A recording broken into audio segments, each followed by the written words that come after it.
flat. So in every row makuha yung kanyang pagitan.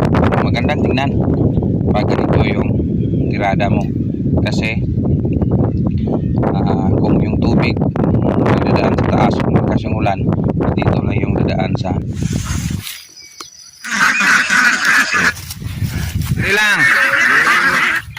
Napakasimple.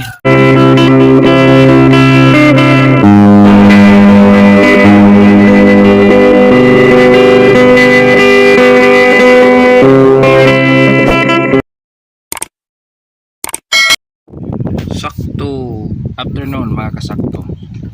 So mga kasakto, yung pakita natin ngayon is yung piniprepare na area for transplant ng ating batch 3 Litos iceberg. So kasalukuyang nagawa ng plat plat na ito. Every plat naglalaman ng 3 or 4, may 4 o 3 ito. Pagitan distance 1 meter, every 1 meter kukuha yan ng 3 row. So depende sa kukuha yung tamang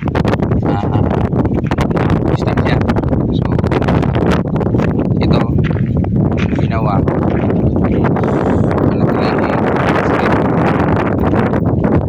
so dito tayo mag-base sa prepare. So pagitan ng ating plat is yung plat na. So magandang tingnan kasi pag pitak niyan kuha na yung plat. So in every row makuha yung kanyang pagitan. Magandang tingnan pag ganito yung tirada mo, kasi kung yung tubig dadaan sa taas, malakas yung ulan, dito lang yung dadaan sa area.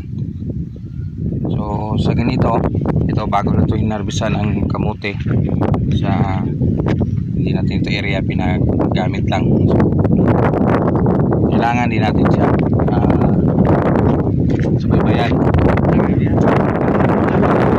Ang kailangan dito is yung pagitan ng row, kailangan tatama yung 3 puno mo, kasi dito kailangan mapasok yung 3 in every 1 meter o 1.5 o 1.5 ka na magtira, is yun na yung papasok na 4 na puno. So yung proper distance is maintain at yung 150 cm in every hills makuha yan. Centimeter, yung millimeter in every puno. So dito kasalukuyan ang paggagawa ng plat. So doon tayo magtira sa finished product. May mga kamote pa tiraw. So yan, dito tayo gagawin plat. O yung plat gamit yung ating improvised rake. O ganun lang magawa ng plat. Hirap kasi wala tayong yan, pansin nyo ating background, klarong klaro yung mount canlaon sa likod.